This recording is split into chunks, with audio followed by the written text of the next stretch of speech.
Themi në blokun e 3 dhe flasim për geopolitikën, presidenti Ukrainas Volodymyr Zelenski nesër do të qëndrojë në Beograd në një vizitë që mund të hapë një kapitull të ri në raportet në mes të Serbisë dhe Ukrainës. Media gjermane raportojnë se pas takimit me Vučićin mund të fshihet një bashkëpunim i ri në industrinë e mbrojtjes, nga furnizimi me municion e deri tek mundësia e prodhimit të përbashkët të dronëve në Serbi.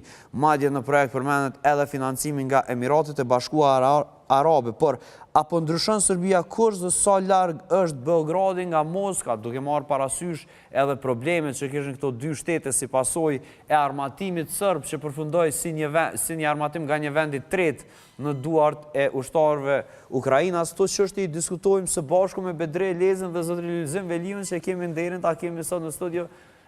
Veçanërisht po tham sot duke marrë parasysh se vini nga diaspora zotri Veliu dhe nuk jeni shpesh në Kosovë. Faleminderit që jeni në Kosova Today sot. Faleminderit për ftesën. Zotri Veliu, si shikonte realisht, ka ndonjë mundësi që Ukraina të prodhojë drona së bashku me shtetin e Serbisë?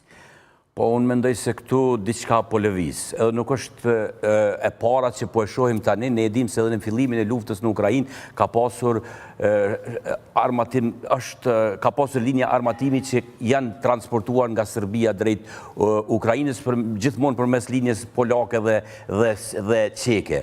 Dhe këtë gjë i ka shkuar shumë për shtati, për arsye se Serbia ka qenë e armatosur shumë me materiale ruse, me çka ushtarët Ukrainës kanë pasur përvojën e tyre, pasi dihet se Ukraina për një kohë të gjatë ka qenë edhe pjesë e Bashkimit Sovjetik dhe si të tilla ka qenë shumë të favorshme armatimet, se ne e dim se teknologjia e armatimit është avancuar shumë dhe në fillimet e luftës më kujtohet se sot kur shumë ushtarak nga Ukraina vinin edhe në Gjermani për të trajnuar me mjetet të cilat furnizoheshin nga Gjermania, vendet e NATO-s.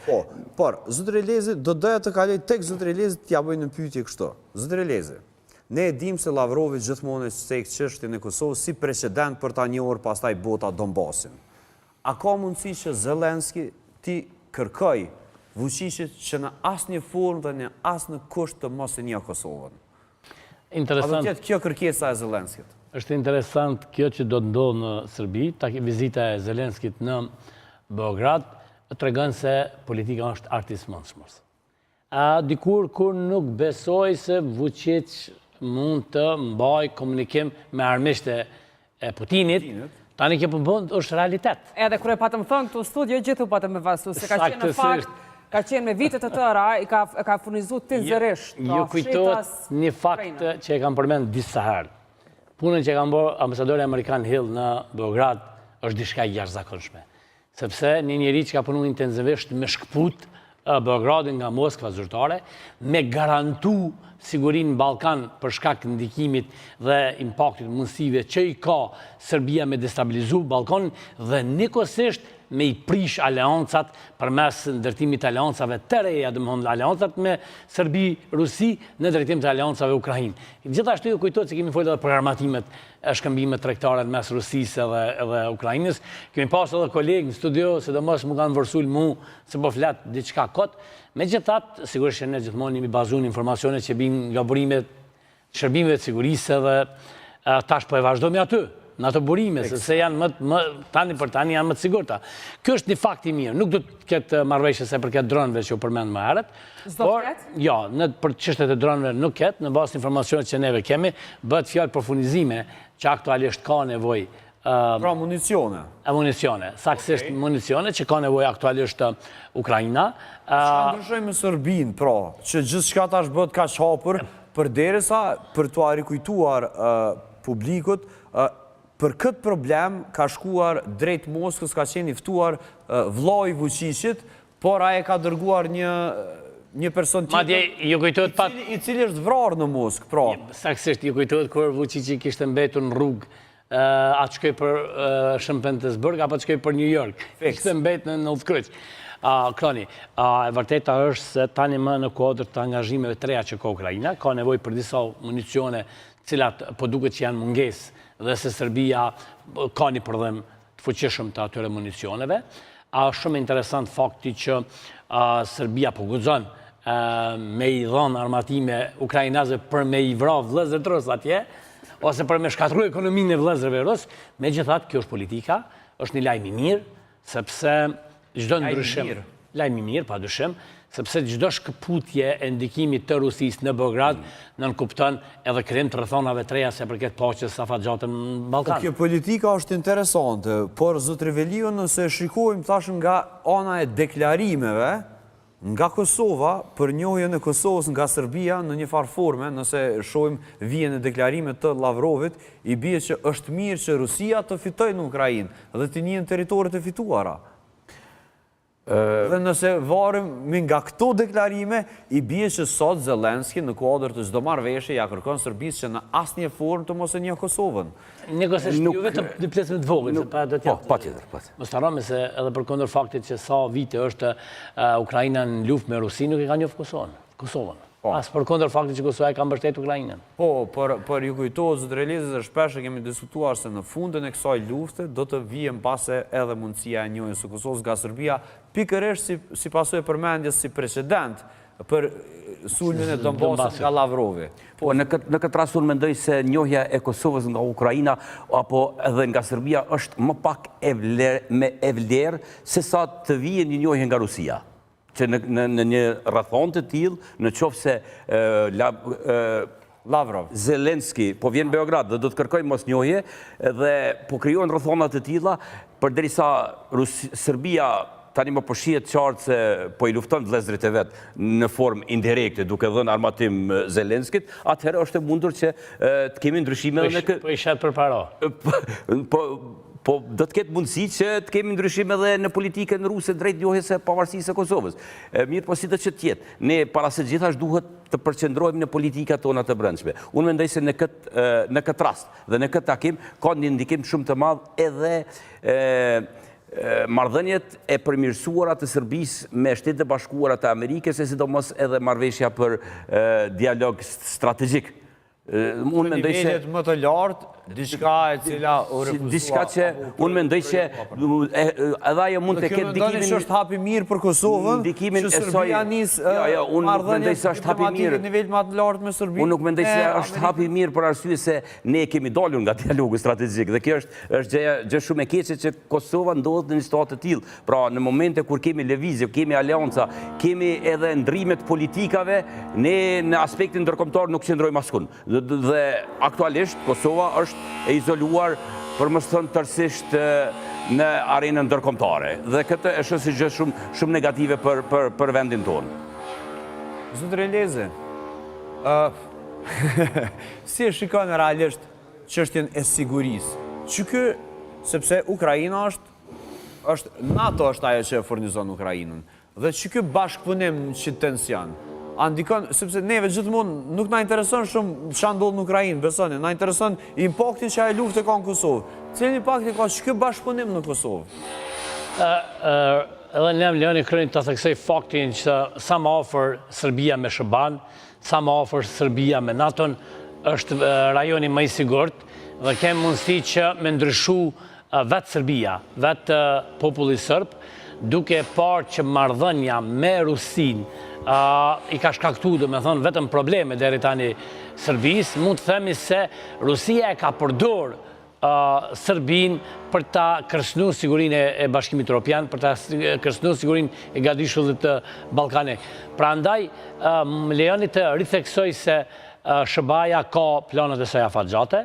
Në përpjekjet e saj afatgjate është që Serbia të jetë antare e NATO-s, të ndërtoj bazën e saj brenda territorit të Serbisë, dhe njëkohësisht të garantohet se me pjesëmarrjen e saj përmes forcave ushtarake brenda territorit të Serbisë do të garantoj sigurinë e Ballkanit, mund të themi, përgjithmonë. Prandaj, në kuadër të besimit që populli i Kosovës ja jep apo ja ka dhënë SHBA-s, duhet ta ketë parasysh se çdo angazhim i SHBA-s në brenda territorit të Serbisë, e sidomos në këtë pjesën e diplomacisë ushtarake, tregon edhe njëherë që struktura e Serbis e cila nuk ka arrit deri me tani me kuptu që do të me reflektu, do të me ndryshu koha e Serbis kur e ka kanos sigurin ka kalu, do të populli sërb me pas një qasë në drejtim SBA-s dhe Bashkimit Evropian. Dhe kjo do të jetë e mirë për Kosovën. Ne po shohim se disa është e mirë për Kosovën se një vend i cili nga qasja e Serbis ka përfutuar Kosova për faktin se kjo ka qenë kjo fundit në këtë rast ka qenë perëndimore, Serbia jo, dhe ne në tavolina, bisedime, gjithmonë jemi favorizuar deri në këto momente. Po tani po ndryshon fakti që ndryshon Serbia sot, të bëhet perëndimore. E avancon raportet e saj me Amerikën e me Bashkimin Evropian, Kosova ku është sot? Ti je bindun që çdo avancim i Shtetit Bashkuar të Amerikës dhe Bashkimit Evropian në drejtim të ndikimit në Serbi është i barabartë me zbatimin e një situate të re politike që do të rezultojnë edhe me njojën e Kosovës së shtet, do të rezultojnë edhe me krijimin e rrethona për drejtat e komunitetit shqiptar brenda territorit të Serbisë dhe të jenë të sigurt. Unë jam i bindur, kam besim që SBA-ja, populli amerikan dhe populli i Kosovës kanë marrëdhënie natyrale. Dhe kjo dëshmon se kjo marrëdhënie natyrale është e sigurt dhe çdo përpjekje për ta shtri SBA-ja ndikimin e saj në Serbi është pozitive, jo negative. Është e vërtetë që Kosova nuk është në momentin më të mirë të politikës saj me SBA-t, por nuk do të thotë se do të ndryshon. Unë jam i bindur që institucionet e ardhshme të Kosovës do të kenë detyra konkrete dhe do të kenë detyrime konkrete të cilat do të çojnë në një marrëdhënie më të re, më të mirë me SBA-n dhe Bashkimin Evropian. Kemi politikanë që i pranojnë këto detyra, këto detyrime konkrete. Shumë shpejt. Zotimet gjithmonë kanë ekzistuar, por situatën që jemi sot është e palakmueshme, zotëri Lezi. Kronin vitin 2004 një mek amerikan më pas thënë se pavarësia e Kosovës do të jenë pas pavarësisë së Malit Zi. Dhe tani njëjti mjek më tha se pasi që të qetësohet situata politike në Serbi, Kosova do të jetë projekt i cili vetëm do të vazhdoj në rrugën e saj, cilën e ka ndërtu dhe ka një bazë me një, mund të themi, një performancë të Bashkimit Evropian dhe Shtetit Bashkuar të Amerikës. Prandaj mund të themi që në rastin konkret është identifiku bërimi i problemeve të Serbia dhe aty po intervenohet. A i the ati miku too good to be true. Shumë mirë për të qenë vërtet kjo, se sa për tha zotëri Lezi, për sa do të mund të kemi një zhvillim të tillë, zotëri Velia. Po në qoftë se kësaj radhe Serbia nuk do të jetë ajo Serbia e së kaluarës kur në takimet me Evropian, gjithmonë shitej se po e donë Bashkimin Evropian dhe do të jetë në linjë me Bashkimin Evropian edhe me Shtetet Bashkuara, duke pasur përballë se Shtetet Bashkuara janë ata edhe që e prinë në aleancë veri atlantike. Urojmë që kësaj radhe një gjë e tillë mos ndodhë që pas një periudhe kohore sërish të kemi takime dhe vizita të fshehta të politikanëve serb në Moskë dhe rikthimin e marrëdhënieve sërish me siç ka ndodhur në të kaluarën. Nuk e kemi të largët momentin kur Vulin, një përfaqësues i qeverisë serbe, ishte në vizitë dhe e takoi vetë presidenti Putin. Pra, siç e thamë edhe në fillim të emisionit, politika është arti i së mundurës. Domthonë, gjithçka është e mundur që të kemi në një të ardhmë të afërt. Por zotëri Lezi nuk e tregove mikun tonë sekret, nuk është e rëndësishme kush është bërimi, gjithmonë neve na intereson informacioni. Çështja është se ai në një formë pas ka paralajmëruar dhe përfundimin e luftës në Ukrainë. Apo shkëputjen e Serbisë nga Rusia përfundimtare. Jeni të bindun që Shtetet Bashkuara të Amerikës në kuadër të angazhimeve tyre gjeopolitike kanë plan garanci, cilën garanci për një Evropë përfshirë dhe Ballkanin të sigurta në kuptimin afatgjatë, për të hapë rrugë të reja në lidhje me sigurinë ekonomike. Ju e dini që së fundmi ja përmend çështjet e ekonomisë amerikane siç është gazi dhe projektet të cilat lidhen me Ballkanin dhe Evropën. SBA-ja do siguri para se të sjellë investitorët e saj në rajon. Serbia është burimi jo sigurisë, Serbia është identifikuar si një burim jo sigurie, do të intervenohet. Ju e dini që nëse prishet vetura, paraprakisht mjeshtri e konstaton problemin dhe më pas intervenon. Është konstatuar problemi tani, më nuk është në Ballkan askush tjetër po Serbisë, po intervenohet aty dhe do ta them një fakt që është interesant. Ju kujtohet se si populli serb ishte bindur për ta dorëzuar Miloševićin. Edhe tani do ta kemi një sfidë të re. Do ta dorëzojmë Vučićin. Prandaj këto angazhimet politikës ndoshta bashk. Dorë për dorë. Janë zhvillime që e marrin një kohë, janë mbi 20 vjet, periudhë ku SBA-ja ka punu fuqishëm me strukturat sigurisë në Serbi dhe ka krijuar një rrethon të re atje. A mundesh me besu që rrethonat e reja mujnë me sjell radojqishin në Kosovë? Jam shumë i bindur madje ai njëjti do të ballafaqohet në drejtsinë e Kosovës. Radojqishi ekstradot në Kosovë? Keni të bindun që në një periudhë jo të largët, Radojqić dhe disa të tjerë do të jenë para drejtësisë Kosovës. Kjo është lajmi. Faleminderit shumë për këto informacione, zotëri Leze. Zotëri Veliu, nëse keni ndonjë koment për fund? Unë mendoj se çdo rikthim i Serbisë drejt Evropës, NATO-s dhe Shtetet Bashkuara të Amerikës është lajm shumë i mirë për Ballkanin dhe gjithë rajonin e sirrjelljes e kësaj edhe për Kosovën dhe uroj që një gjë e tillë të ndodhë. Nëse bëhet, sepse në fakt gazeta nga prej ku vjen ti, gjermane, Frankfurter Allgemeine Zeitung ka shkruar për këtë, nëse arrin që Serbia të bëjë marrëveshje me Ukrainën për prodhimin e dronëve të avancuar, çfarë flet kjo për sigurinë Kosovë? Po, unë e thash se në qoftë se Serbia me të vërtet po rikthehet drejt Shtetet Bashkuara dhe drejt NATO-s, unë nuk mendoj se do të paraqet një problem për ne si rajon. Se Serbia edhe sot prodhon. Edhe në qoftë se i shohim kapacitetet e armatimit. Prodhuesi më i madh në Ballkan. Po, edhe në qoftë se i shohim kapacitetet e armatimit që ka Serbia dhe Kosova, nuk e vlen të diskutojmë më gjatë. Mirë po, ne gjithmonë sigurinë tonë duhet ta shohim për krah aleatëve dhe në aleancat që janë të ndërtuara me vende të tjera, jo vetëm me NATO-n, po edhe aleanca e fundit që është bërë me Shqipërinë dhe Kroacinë, ka qenë një nga gjërat më pozitive në qeverisë së kaluar. Faleminderit shumë Elezi, faleminderit shumë edhe një herë edhe mysafirit tonë që nuk vjen shumë shpesh, në fakt Lezi Veliu, kënaqësi të kishe fizikisht këto. Faleminderit, kënaqësia është ime. Mirë, kthehemi pas pak për të folur për lindjen e mesme. Edhe atje